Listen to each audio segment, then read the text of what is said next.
de pilotage du Sud-Africain. Tommy Searle qui risque d'être bientôt menacé par Antonio Cairoli du coup. Allez, Rattray lui aussi à la chasse d'un succès dans ce championnat du monde. Il est actuellement 3e du provisoire à un petit point de Christophe Pourcel. C'est vous dire que ces deux garçons sont réellement à la chasse des bons coups. Il y a 66 points de retard pour Christophe Pourcel par rapport à Antonio Cairoli. Ça fait quand même ça fait beaucoup, donc il faut stopper l'hémorragie. C'est très important aujourd'hui. Même à ce rythme-là, ça va être compliqué. Si Antonio Cairoli gère bien sa saison, il a quand même pris un sacré ascendant. Tommy Searle en 3e position est en train de baisser un tout petit poil de rythme. Alors une information concernant Antonio Cairoli, l'Italien vient d'annoncer qu'il avait re-signé pour 2 ans chez Yamaha pour rester en Europe. Encore une saison en MX2 l'année prochaine chez Claudio De Carli, puis sûrement le MX1 ensuite, mais il ne va pas prendre les traces de Christophe Pourcel pour aller dès l'année prochaine aux US. Encore deux saisons en Europe pour Cairoli qui reste chez Yamaha, et les gens de chez Yamaha étaient forcément ravis de la signature du pilote italien. Et Tommy Searle qui prend des risques, on l'a vu, il prenait des trajectoires un petit peu bizarres à l'extérieur. C'est vrai qu'il est extrêmement troué, ce circuit ici de Sougo. Ah ouais, c'est pas facile, physiquement ça va être difficile, alors que nous sommes avec Nicolas Aubin, menacé maintenant par le numéro 24 de Tom Church, le pilote anglais qui attaque Nicolas Aubin, alors que derrière Pascal Leray en train de revenir avec Karl Lund. Les deux hommes sont dans le même rythme. Et Nicolas Aubin donc, qui découvre ce circuit de Sougo, un peu moins peut-être rapide que d'habitude.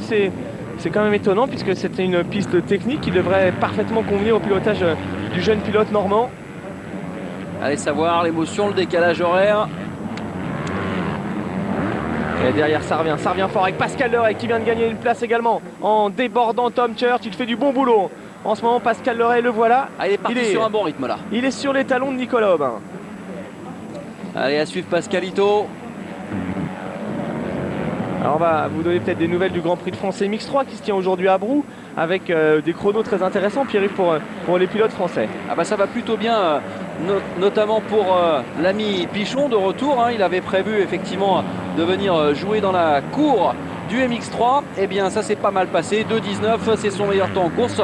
Pole position devant Benjamin Coisy et Pierre-Alexandre Renet. Yves de Maria 4e. Yves de Maria qui revient bien à ce championnat. On essaiera peut-être tout à l'heure de lui passer un petit coup de fil. Oui, Yves de Maria qui a gagné une manche la semaine dernière en Suède, qui a terminé 3 du Grand Prix. Derrière Bruggelmans et un excellent Christophe Martin. Et puis Martin qui s'est qualifié aussi avec le 9e chrono. Raphaël Baudouin qualifié également. Mike Luxemburger, Arnaud Demester, Franck Verhaeghe, Couder, pas mal de Français qui ont passé le cut des qualifs à Brou. On essaiera effectivement de vous donner des nouvelles dans la journée. Et puis à Brou, il y a également du championnat d'Europe avec dans le groupe A la pole pour Musquin devant Soubeyras, Dago, Rombaud et Teillet, donc les 5 Français aux 5 premières places. Et dans le deuxième groupe, Gauthier Paulin devant Vonxana Le Sage. Donc encore des Français aux avant-postes. À noter que Gauthier Paulin, le jeune pilote tricolore qui roule pour Honda Martin, a remporté la semaine dernière sa première course en championnat d'Europe en Suède, avec une course exceptionnelle, 2 superbes manches, et notamment le second débat remporté après une course bien maîtrisée. En tout cas, les tricolores présents sur tous les fronts. On l'a vu hier soir en supermoto avec la magnifique victoire Charrère en championnat du monde de supermoto. Allez, regardez Christophe Pourcel qui continue de faire 8 secondes d'écart, regardez. Le boulot, 8 secondes effectivement.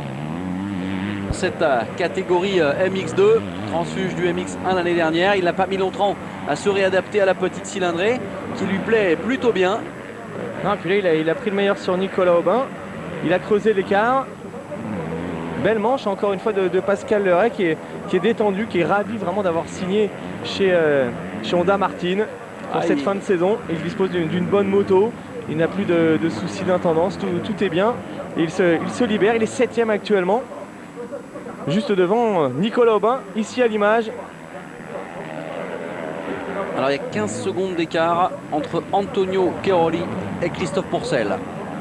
Allez, Nico Aubin. Derrière, on a aperçu Sean Emblin qui va peut-être rentrer dans le top 10 dans cette première manche. Sean Emblin, ancien pilote officiel américain Suzuki, spécialiste de l'outdoor, qui avait réussi vraiment des belles courses aux États-Unis avant de connaître des saisons bien plus difficiles. Il est venu pour se relancer en Europe et il a pu se rendre compte que c'était pas si facile que ça les Grands Prix. Son compatriote Ryan Mills lui est déjà reparti. Shane Emlin aimerait bien prouver qu'il a le niveau pour obtenir de bons résultats. Allez, avec un pilote japonais sur une toute nouvelle Yamaha. Il y a certainement des pièces qui vont arriver bientôt en série. On le sait, Sugo, c'est vraiment le palais de la moto d'usine. On le verra aussi tout à l'heure en 450 avec les nouvelles machines qui disposent de l'injection. C'est le cas aussi de la toute nouvelle 250 CRF officielle de chez Honda. C'est vrai que l'injection est en train de se généraliser petit à petit sur les motos de cross.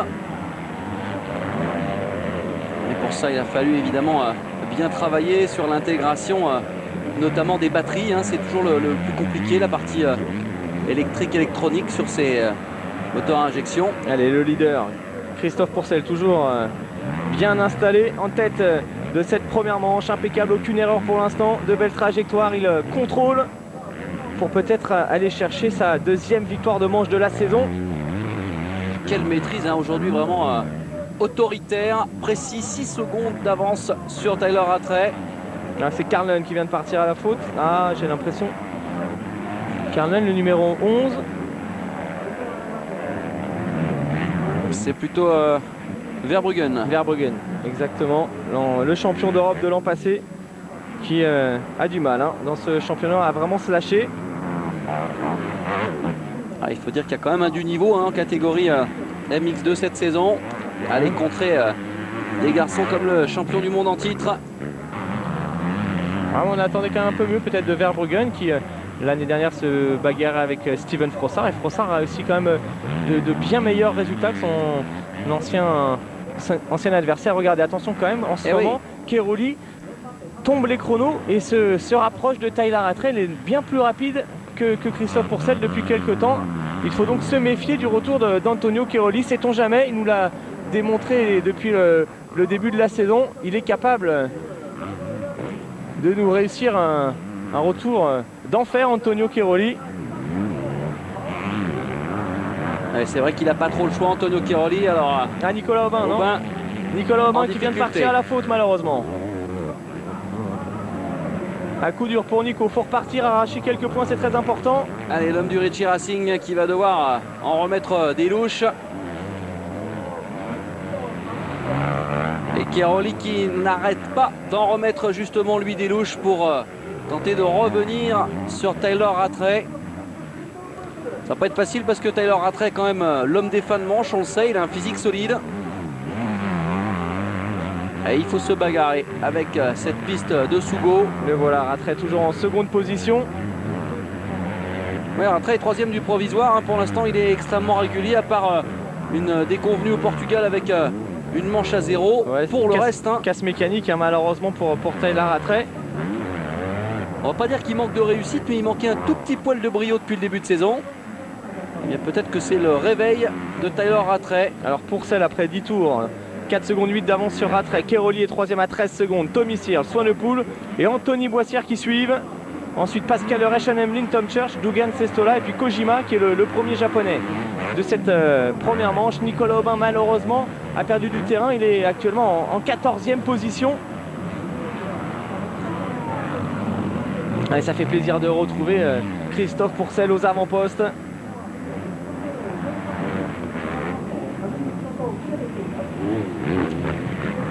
On vous rappelle que le prochain rendez-vous, ce sera le 10 juin prochain, le Grand Prix de France du côté de Saint-Jean d'Angély. Toute l'équipe du président Boissonneau en train de s'affairer sur le circuit pour nous offrir un grand rendez-vous. On espère que les tricolores, les pilotes comme le public seront tous au rendez-vous. Alors regardez là-bas, au loin, c'est Antonio Cairoli qui attaque, qui tente de revenir sur Rattray. Ça risque quand même d'être assez dur car aussi bien Pourcel que Rattray ont vraiment un bon rythme. Et là on peut apprécier dans cette portion les belles trajectoires de Christophe Pourcel. On apprécie également l'assiette de sa moto. J'ai la sensation que la suspension de Chris Pourcel a été très travaillée, avec une moto bien posée sur l'arrière. motos qui virent vraiment très facilement. Énorme travail sur ces parties cycles. Les motos d'usine.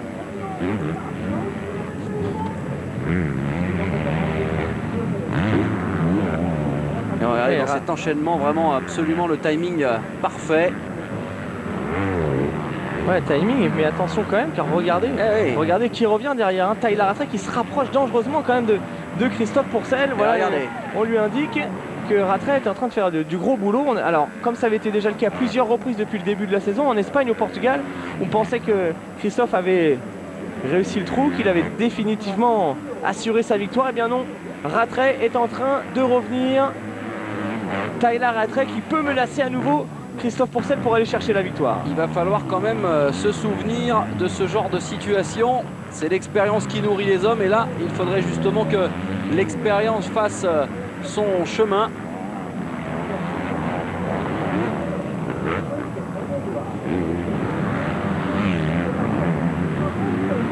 Et il va falloir augmenter bien entendu la vitesse de pointe.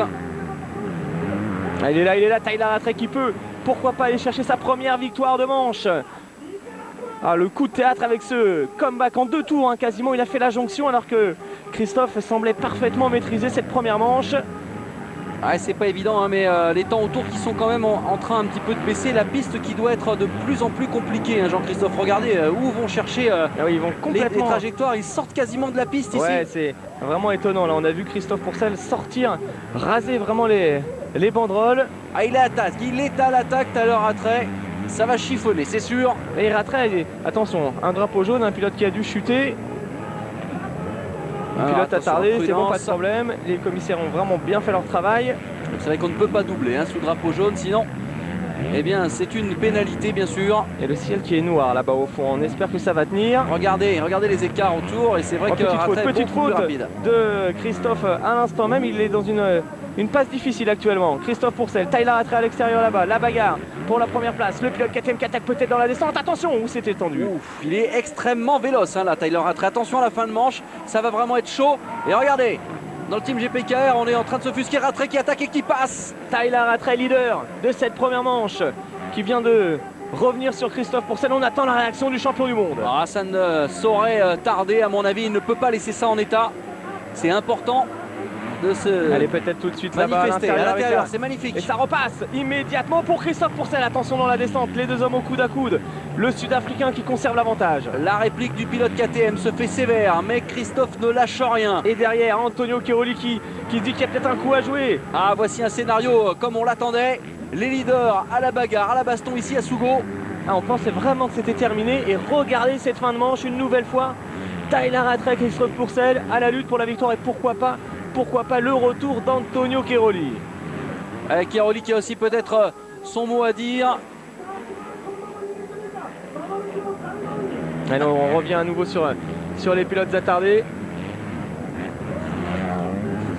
Et Pascal Loret derrière qui revient bien à la chasse du top 5.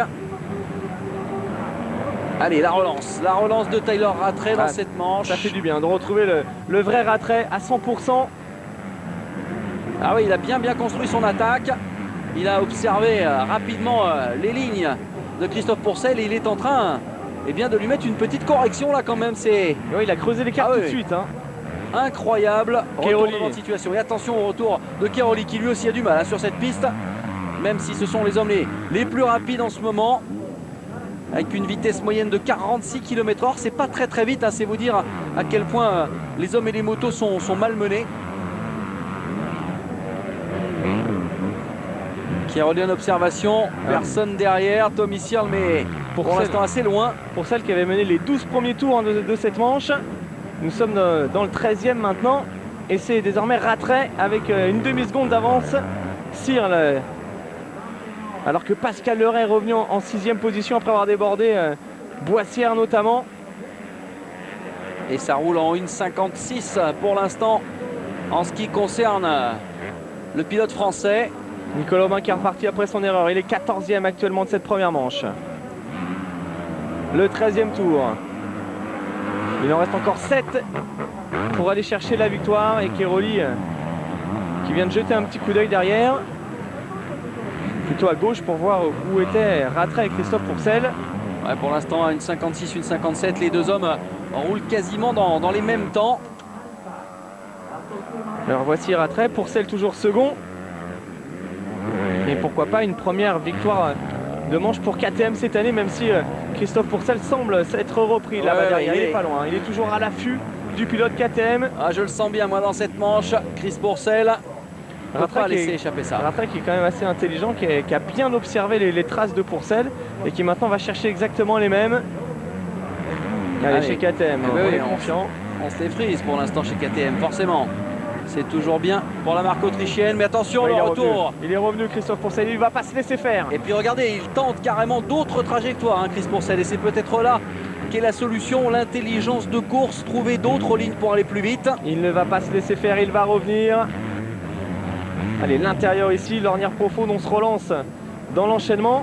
Ah, ça serait vraiment dommage d'avoir dominé toute la première partie de la compétition pour se faire coiffer sur le poteau. Les grosses descentes et des coups de raquette énormes. Allez, chez KTM, on y croit aussi évidemment. Rattray en tout cas qui donne une belle réplique et qui fait voir le bout de sa moto. Et pour l'instant qui récupérerait dans l'état la seconde place du classement provisoire du championnat du monde, puisque un petit point le sépare de Chris Pourcel d'un point de vue comptable. Allez, encore les pilotes attardés. Pourcel qui est là derrière, très incisif, très vif. Ouais, grosse attaque. Alors attention, justement, les attardés vont peut-être jouer un rôle important dans cette manche. Il va falloir faire marcher les drapeaux bleus, messieurs les commissaires. On a aperçu Chiaroli, qui ne revenait pas. Chiaroli qui est toujours troisième là-haut et qui ne reprend rien en ce moment sur ces deux poursuivants. Les écarts sont stables. La victoire, elle va se jouer, c'est sûr, entre Tyler Rattray et Christophe Pourcel. Il faut être attentif au prochain tour, aux prochaines minutes, voir si le pilote tricolore réussit à trouver un second souffle dans cette première manche pour revenir et aller chercher le Sud-Africain. Il est moins vite, Antonio Chiaroli, Jean-Christophe. Hein, ça roule en 1,56, 1,58 pour Antonio Chiaroli. Il est un poil moins rapide que les deux protagonistes qui sont en tête de cette manche. Et Pourcel à la poursuite de Tyler Rattray qui lui eh bien, ne démérite pas, loin s'en faut. Allez, troisième position pour Chiaroli. Et pour l'instant, ça semble figé pour le pilote italien. 1,57 dans le dernier tour pour Tyler Rattray. 1,57,6. 1,56 pour le Frenchie qui revient un tout petit peu, qui semble retrouver un rythme plus intéressant, alors que Tommy Searle est toujours isolé ici en 4e position. Tommy Searle qui fait une très belle manche. Ouais, Tommy Searle qui est bien, mais qui n'a quand même pas encore la vitesse de pointe nécessaire pour aller titiller les trois premiers. 16 secondes hein, de Chiaroli. Ah ouais, là c'est clair que ça va pas être évident pour revenir sur Chiaroli. Derrière c'est toujours Swanepoel qui est 5e, 6e place pour le reste, 7e place pour Boissière, 8e place pour Shane Emlyn l'américain. Allez, on le suit là, Tommy Searle dans ses grandes descentes. Et une nouvelle fois on peut vraiment observer l'énorme travail des parties cycles sur ce circuit. Allez, grosse attaque pour le Français. Ouais, le Français qui est repassé en tête, non? Mais oui. Mais oui, il est repassé en tête. Malheureusement, on a loupé le dépassement de Christophe Pourcel. Quel dommage, alors que l'on suivait Tommy Searle. Christophe Pourcel qui a reporté une attaque et qui vient à nouveau de prendre les commandes de cette première manche. Coup de théâtre, on espère revoir le dépassement peut-être au ralenti de Christophe Pourcel sur Tyler Rattray. Le réalisateur là, japonais qui a préféré se concentrer sur Tommy Searle alors qu'il se passait des choses pour la tête de la course. C'est dommage, mais la bonne opération, elle revient à nouveau à Pourcel qui reprend le commandement. Allez, dans le 16e tour, donc Chris Pourcel reprend le commandement et il est en train de remettre les bouchées doubles pour tenter de se désenclaver. Et regardez Jean-Christophe, il est en train de reclaquer des tours assez rapides, si ce n'est les plus rapides, puisqu'on est en 1,54 727 pour Chris Pourcel pour l'instant. Ah, visiblement, il est fâché, hein, Chris Pourcel. Ah, c'est bien, belle réaction du pilote français, très belle réaction. Ouais, peut-être un petit coup de mou hein, au milieu de la manche. fait, Christophe, dans son 11e tour, a commis une petite faute.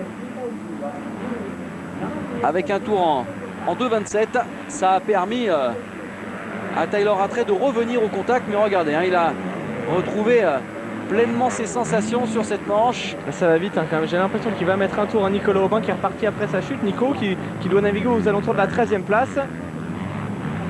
Il est en train de rouler 3 secondes au tour plus vite que Tyler Rattray sur la fin de la manche.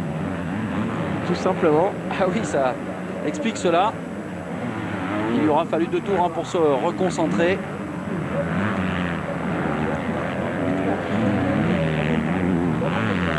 Voici Rattray, second, et là-bas c'est Antonio Cairoli toujours en 3e position. Ah, c'est bien ce que fait Chris Pourcel là.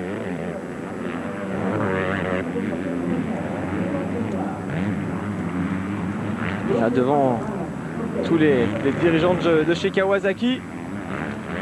Le champion du monde qui tenait à se remettre sur les rails du succès. C'est très bien parti. Deuxième du Grand Prix de Touchenthal. Probable vainqueur de cette première manche. Il est à nouveau dans une très bonne passe, Christophe. Ouais, c'est bien ce que fait Christophe Pourcel pour l'instant. Ouais, ça serait bien qu'il aille chercher ce Grand Prix après avoir gagné en 2006 à Touchenthal, à l'Europe, remporter le titre mondial. Il faut absolument que Christophe se reconcentre sur son objectif mondial, même si d'aucuns disent qu'il a la tête dans les étoiles et plutôt tourné vers les États-Unis. Ça serait quand même bien, avant un départ, d'aller pourquoi pas accrocher un 2e titre mondial. En tout cas pour le pédigré, ça ne pourrait pas nuire.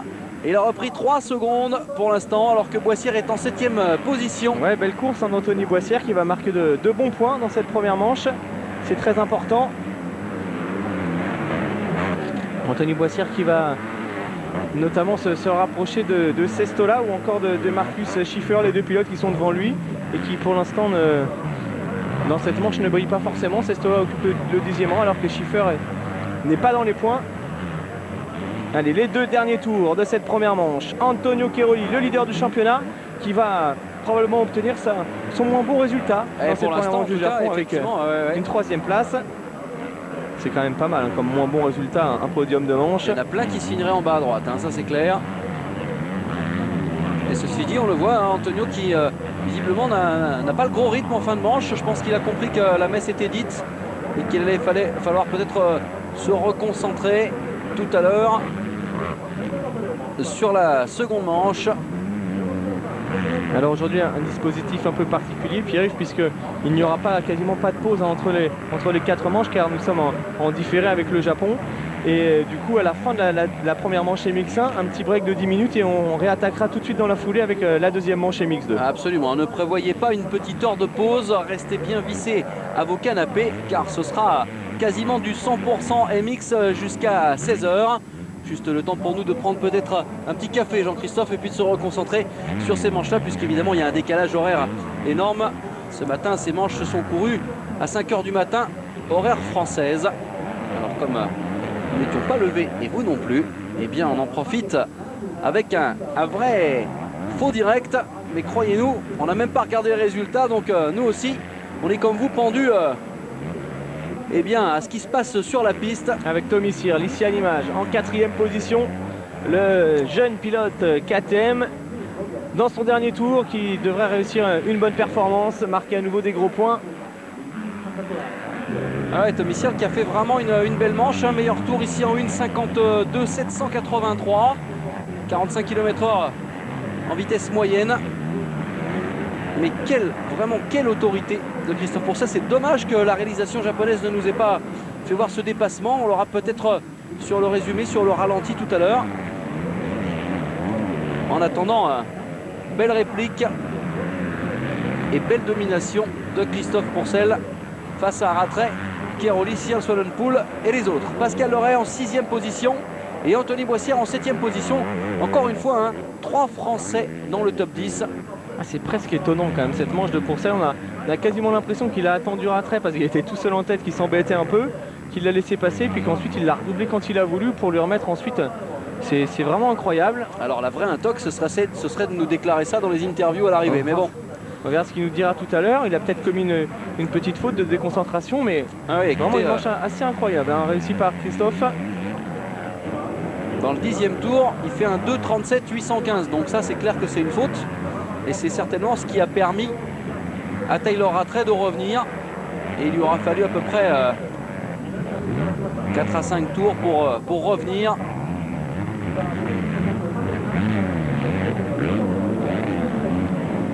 Et elle est en route vers sa deuxième victoire de manche de la saison après celle obtenue lors de la première manche du Grand Prix d'Espagne à Belpuig. Allez, regardez comme il est souple et détendu même sur la fin de manche. Ça promet, ça veut dire que le physique est là. Allez, c'est fait. Victoire pour Christophe Pourcel dans cette première manche de Sugo. Allez, une arrivée au ralenti, c'est la classe. Et il attend Tyler Rattray. Et voilà, deuxième homme. Regardez. Ah, il y a une petite explication là. Ouais, mais bon, ça avait Ouais, l'air... mais ça avait l'air cordial. Mais il a dû se passer quelque chose, hein, certainement. On a aperçu Nicolas Aubin qui en termine lui aussi.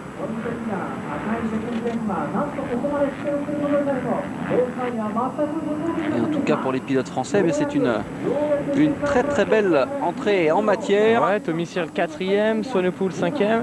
Et ensuite Pascal Leray 6e, Anthony Boissière 7e. Et puis Nicolas Aubin après sa chute qui marque les points de la 13e place. Allez, le premier japonais, c'est Kojima Wei avec une Suzuki. Et pour vous donner un ordre d'idée, son meilleur temps en course est de 1,56,547.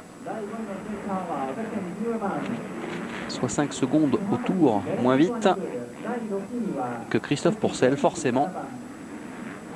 Le voici, hein, Christophe Pourcel donc à l'arrivée. Avec Thierry Godefroy de chez Bridgestone. Visiblement, Christophe Pourcel devait être un petit peu en train d'expliquer ce qui s'est passé. Voici donc le classement. Il termine avec 5 secondes 5 d'avance finalement sur Tyler Rattray. 38 sur Keroli qui a lâché sur la fin. Ça, Jean-Christophe, c'est une toute première hein, cette année. Hein, que Christophe Pourcel arrive 38 secondes devant Antonio Keroli. Ouais, Keroli qui a dû vraiment relâcher. Là, il a senti que de manière c'était plus possible d'aller chercher la victoire. Mais quand même. Un petit virage, en tout cas psychologique, pas inintéressant pour le pilote français. On se désaltère un peu. On va revivre les meilleurs moments de cette manche avec pour commencer le très bon départ totalement à l'intérieur de Tommy Cyr, mais finalement c'est Christophe Pourcel hein, qui signe le all shot.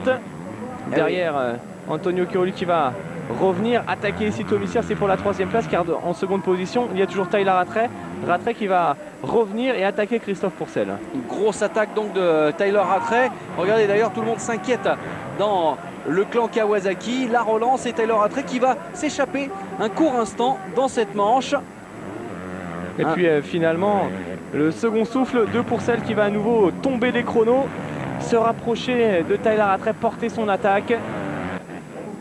Alors est-ce que nous allons voir ce qui s'est passé en termes de dépassement pour que Christophe Pourcel récupère cette première place? Eh bien non, je crois que la réalisation japonaise a raté le coup, c'est dommage. On aura peut-être des explications dans quelques instants. En attendant, eh bien, magnifique première manche de Chris Pourcel, autoritaire, fluide, du beau motocross comme on l'aime. C'est clair que là, on a retrouvé le style Pourcel, celui que tout le monde aime tant, bien entendu. Voici donc le classement. Pourcel, Rattray, Keroli, Cyr, Swanepoel, Leray, Boissière, Humblin, Church, Sestola, Dugan, Gundersen, Nico Aubin, Verbruggen et Kojima pour le top 15. Alors on nous demande sur internet si, à l'image de ce que fait Carmichael aux États-Unis, Everts pourrait revenir à Namur pour les fans. Ah non, Stéphane Everts a définitivement mis un terme à sa carrière professionnelle. Il s'occupe de ses 4 pilotes chez KTM. Il n'est pas prévu qu'il reprenne le guidon à Namur. de ne pas être mécontent du résultat de Tyler Rattray dans cette première manche, Stéphane Everts. Alors le classement provisoire du championnat, 267 pour Cairoli, Pourcel 206, 202 pour Rattray. Le Ressir, toujours la bagarre pour la 4e place, 3 points à l'avantage du français. Nico Aubin toujours 6e devant Swanepoel, Gundersen, Sestola, Schiffer. Et regardez Anthony Boissière qui revient à 5 petits points de Marcus Schiffer pour rentrer dans le top 10. Ouais, c'est bien. Belle performance. C'est le moment de marquer des gros points dans ce mondial. À noter l'absence de Xavier Bogue également, qui n'était pas retenu en dehors du top 15. Malheureusement, on retrouvera l'Alsacien un petit peu plus tard. Ouais, Rui Goncalves aussi pas présent dans le top 15. C'est aussi une sacrée contre-performance. Hein. Et regardez, Arita et Kojima, les premiers pilotes japonais à marquer des points cette saison dans ce championnat du monde. Ainsi que Ozaki sur la Yamaha avec 2 petits points. Ouais, des wildcards quand même qui tirent leur épingle du jeu. Allez, on va aller tout de suite recueillir les impressions de Christophe. Alors vous avez réussi à revenir et à redoubler. Hein, oui, j'ai réussi le all shot. J'ai pris le leadership avec 10 secondes d'avance. Je voulais pas être fatigué.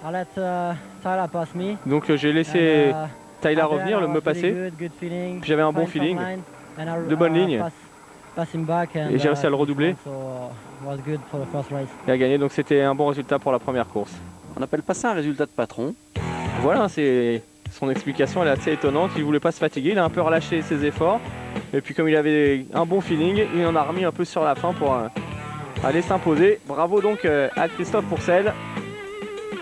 2e victoire de manche de la saison et une entame parfaitement réussie pour ce Grand Prix du Japon version 2007. Ah, une belle victoire qui psychologiquement Alain Tox en met un sacré coup sur la tête de Tyler Rattray. Alors vous n'étiez pas loin de votre première victoire, mais finalement Pourcel est revenu sur la fin. Vous n'avez pas réussi à revenir. Ouais,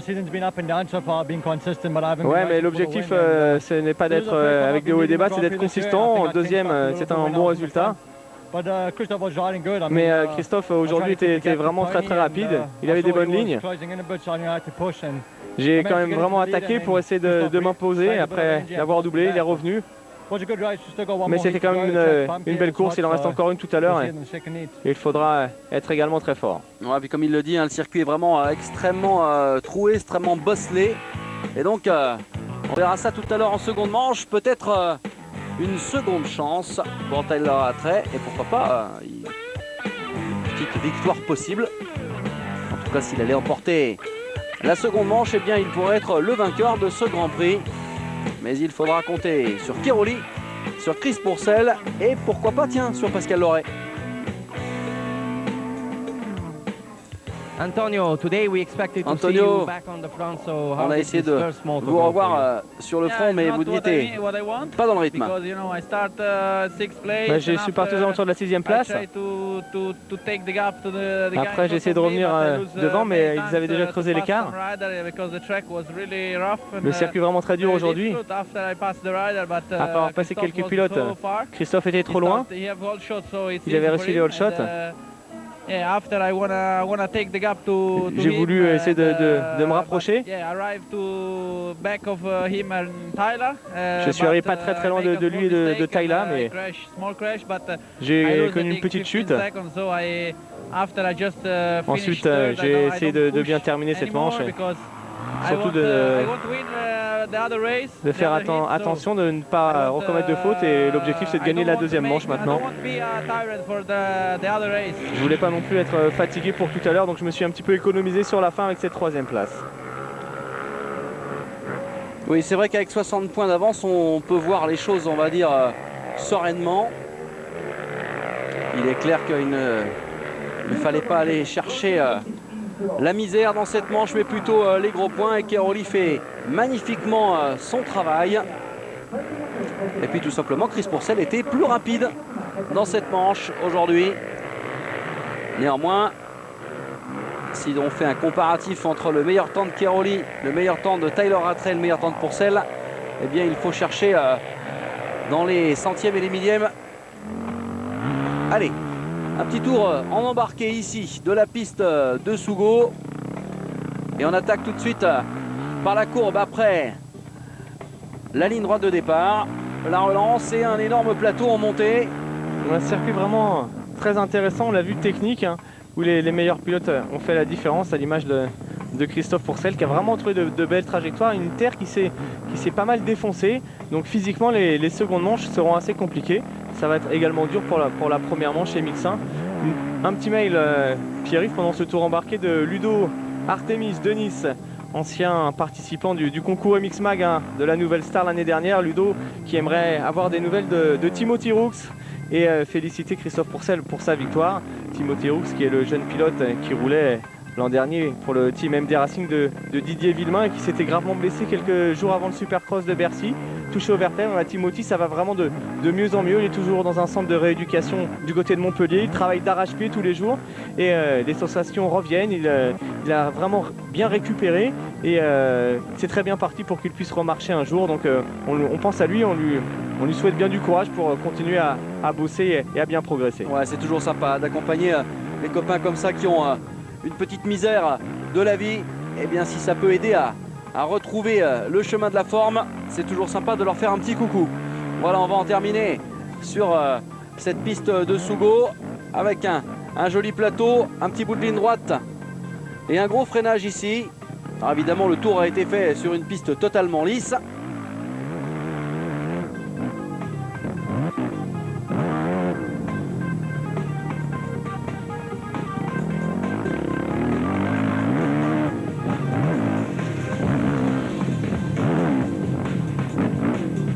Allez, la relance, les suites de boss. Et ça en sera terminé.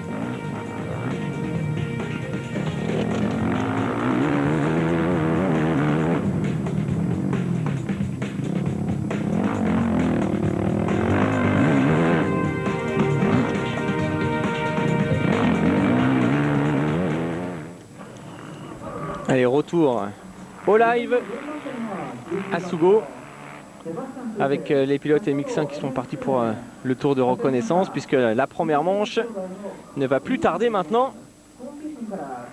Et depuis le début de l'année, on s'est vraiment régalé avec le MX1, des bagarres très intéressantes. On en reparle juste après le petit jingle. A tout de suite.